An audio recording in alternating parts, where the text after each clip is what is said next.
Hi, my name is Jonathan Hicks, and this evening I'm joined by A-Bomb. Mark. Steve.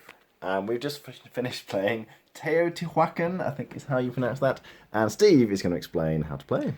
So the object of the game is you're trying to build this temple in the middle, and you've got these workers represented by dice. They're going to kind of scoot around the board. They're going to start to age. Every time they age, they kind of grow older and grow older, and eventually, when they get to a 6, they ascend to the afterlife, and they restart as ones here. But the idea of what you're doing on your turn is a rondelle. So if you don't know what a rondelle is, you are taking one of your dice and you're moving it up to 3 spaces. So you could take this dice and you could go 1, 2, 3, or you could go 1, 2, or you could go 1. And on the spot you're generally doing one of two things. This is the third thing you can do, but you're generally doing one of two things. You're either going to take the action of the spot you're on, or you're going to gain cocoa. Now the reason to gain cocoa is because it costs you cocoa to take an action spot. If I was black in this case, if I decide to take this spot, I go 1, 2, and as I arrive, I count how many different coloured dice there are. There are 2 different coloured dice, so to take this action, I would need to spend 2 cocoa. Well, I haven't got 2 cocoa. So the alternative thing you can do is go 1, 2, and same again, you check how many coloured dice there are when you land there. There are 2. You add 1 to it, and you gain that much cocoa. So instead, it would cost me 2 cocoa to use this spot, or I could go there and just take 3 cocoa. So maybe I take 3 cocoa. And on a later turn, I come along, as I go 1, 2. It now costs me to use the spot. There's 3 coloured dice here, different, like include my own. It would cost me 3 cocoa to use that spot. So I pay my 3 cocoa and use this spot. And the spots do different things, but there are 3 spots on the board that gain you resources. So this is the gold getting spot. There's one for wood and one for stone. And the way it works is, let's say I've just done it. I've paid my cocoa. I've gone there with 2 dice. I look at how many dice I've gone there with. I've gone there with 2. I look at the value of my lowest dice, and I kind of correspond the column. So here I would gain 2 gold. If I went there with a 5 and a 1, it would actually be a bit worse because I've gone there with 2 dice, it's this row, but my lowest dice is a 1. So you can see that obviously getting more, it's effectively your workers are gaining experience, you're trying to upgrade these as you go along. And when you've gone to any spot and used the spot, if you see this symbol, you get to upgrade one of your dice. So I went there with 2 dice. I see this symbol, I get to upgrade one of my dice. So maybe because my 1 was a bit rubbish, it didn't get me much gold, I upgraded to a 2. So that if I come along later with a different dice, I now pay my cocoa, I've gone there with 3 dice, my lowest dice is a 2, I take a much better action. And the spots on the board are going to do different things. So this will gain you resources, you'll use gold and stone and wood to do various things. So there's the wood one, there's the stone one. But why are you collecting these resources? Well, you're doing it to build various things. So there are a few spots on the board where you can build. You can go here and you can try and complete the Temple of Teotihuacan. Depending whether you go with 1, 2 or 3 workers, depending whether you can build 1, 2 or 3 of these bits. You build as many bits as you can afford to pay for and as many bits as you've got dice for. But you're going to spending stone generally and potentially wood based on how high up it is. So if I want to build this piece on the what would be the second floor, the first floor's already been built. We did an okay job at building the first floor. We didn't get much further than that. It would cost me 1 wood and 2 stone to build on the second floor. So I pay my resources and I'd plonk this down, and you can plonk it here or here or here or here. You're always trying to cover up 4 of the tiles. But when you're placing it, you're trying to match symbols. So if I place it here, I'm matching this symbol and this symbol with what is underneath it, but not all 4. So maybe there's a way of placing it. Oh yeah, actually if I place it here, I'm matching slightly more. I'm matching these 2 and this one. So you get points for matching symbols. I'll get 3 points because I match 3 symbols. You get points for based on how high up you built it. I get 3 points for there. And I'll score points doing that. You'll also kind of move on some sort of building track that you'll score points for as well. The other thing you can build steps. You can see the steps go up the side here. Steps cost you 3 gold, you'll get points for doing so, and the more workers you send there, the cheaper they become. You can only ever build 1. When you build a step, you put it here, and you kind of add it to the steps. You can see they're kind of going up the side of the temples here, and again, you're trying to match symbols to gain points. If you match that kind of the coloured, you can see that some of these things are coloured. If you match the coloured symbols, you also get to move upon the temple, the matching temple. So if I matched here, if I matched this red symbol, I didn't actually, but if I did match the red symbol, maybe if I put my steps there instead, you can see I'm matching the red symbol. I would move upon this red temple track. And the tracks are really good. They're not as important as in Tolkien. You're not going to get endgame scoring generally from them unless you get right to the top. But you're going to get stuff as you go along. The blue temple gets you resources, the red temple gets you points, and the green temple gets you cocoa, and cocoa is kind of the currency of the game. There's a few other spots on the board. Here is kind of the Avenue of the Dead. You're building, I think you're building nobles' houses, but we were kind of thinking that you're building houses for the people who are dying off, because when you build one of these houses, you're going to get points for it. So if you send 1 worker, you can build one of these, 2 workers these, and so on. More points for the houses lower down. costs you 2 wood, and what that does allows you to do, you take the house from this track at the bottom and you move up on this track here. So you can see A-bomb got right to the top here, and this will score you points at the end of each lunar cycle. Lunar cycles basically at the start of each round.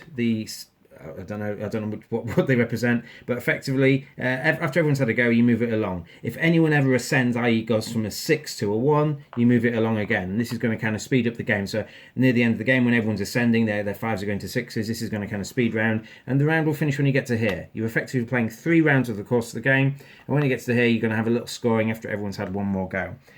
The last spot on the board that I haven't really talked about is this spot here, which allows you to get bonuses. You can see we've all got a disc on here, and this bonus costs 1 gold to do it. And basically, whenever you go to spaces 2, 3 or 4, you can see that the spaces are numbered as the board. 2, 3 or 4 was the wood, stone and gold space.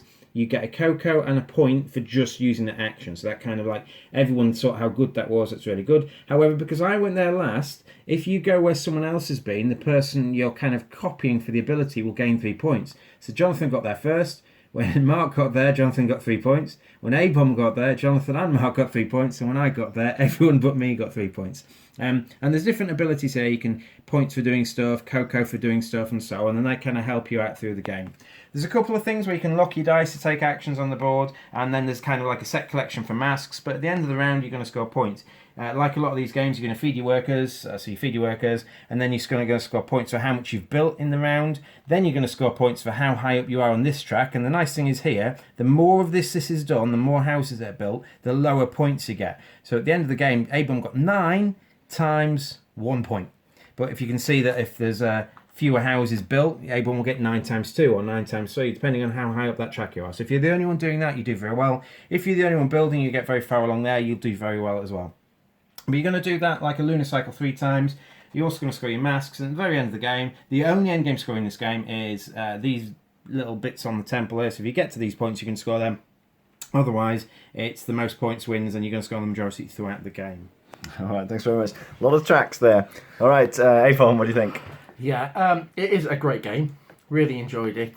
The thing I'd say is if you think that there's maybe 4 main areas of scoring, you can score by building the tiles, you can score by building the little steps up, which also gets you that bonus. You can do the Valley of the Dead, or you can do the masks. What you find is that all of them are very much linked together, as in, if everyone's going for one, that becomes a weaker strategy. So you have to adjust almost as the game's going. You can't go in. I started thinking I would go masks heavy and the Red Temple track heavy. I very quickly realised that the masks wasn't going to work. I went to the Valley of the Dead. Everyone piled into there. There's too many buildings built.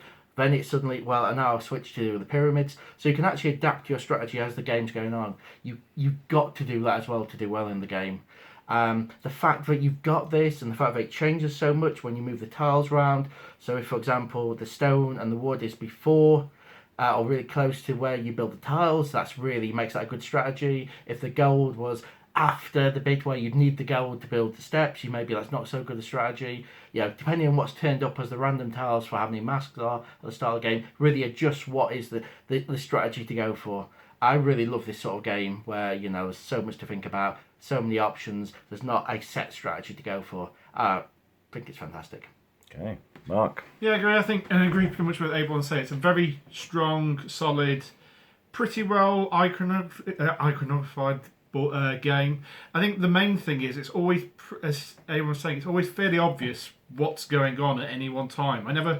It was some games, certainly your games, you're sometimes always trying to read what the players are doing, you're saying. But the way this works, you can pretty much see what people are doing most of the time, unless they're about to diverge the strategy. And as he said, because of that, you always know that you need to be doing something different to everybody else. And you can see, he's getting loads of gold, he's getting loads of stone. And so you can just see it happening in front of your eyes.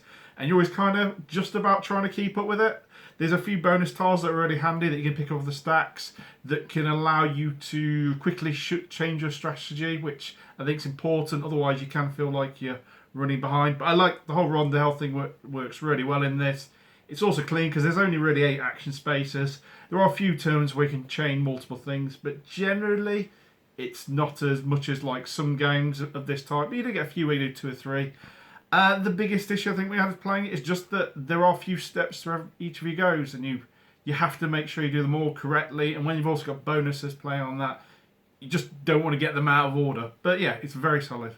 Okay, Steve? It's a great game about timing. You're trying to get the best actions you can, and you also want to time it so that other people aren't kind of there just blocking you, making you spending more and more cocoa.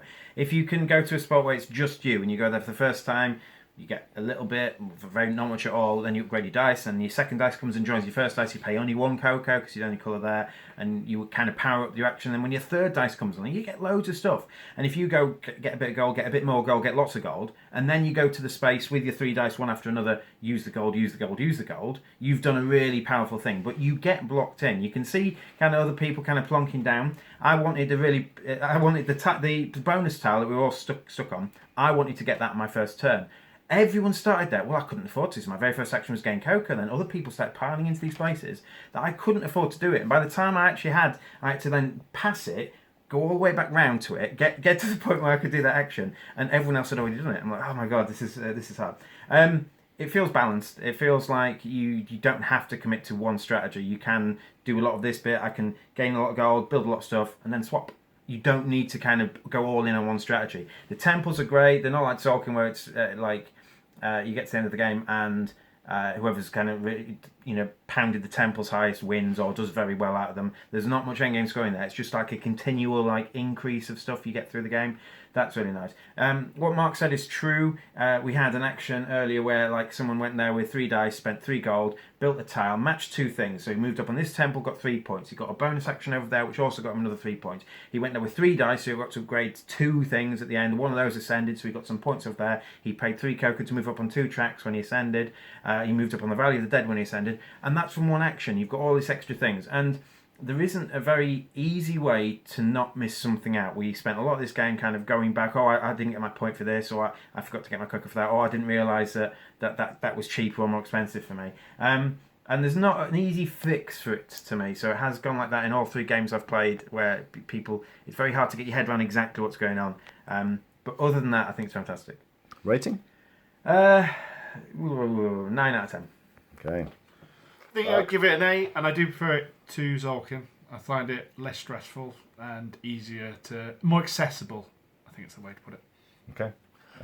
Definitely give it a 9. I would add that when people look at the board the first time, they get very scared because it looks very complicated. It isn't as bad as it looks. It's actually relatively straightforward. There's just a lot of options.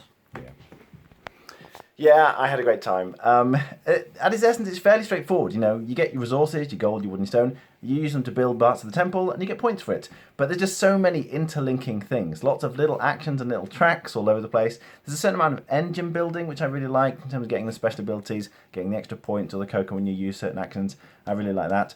But it's very easy to get caught out at the end of the game, which is what happened to me, because you can sort of build up this engine, you build up your resources, and every time somebody sort of ascends one of their dice, when it goes to a 6 and jumps back down to a 1, it advances the round tracker. And suddenly, I was like, I've got 3 or 4 rounds left, I'll be fine, I can spend my resources. And then it just jumped and jumped and jumped because people were ascending those dice, and I got completely stuffed. I did very badly in this game. But still, I was engaged and immersed all the way through. I think it's very well done, a really great package. I've gone a 9 out of 10. All right, thanks for watching. That was Teotihuacan.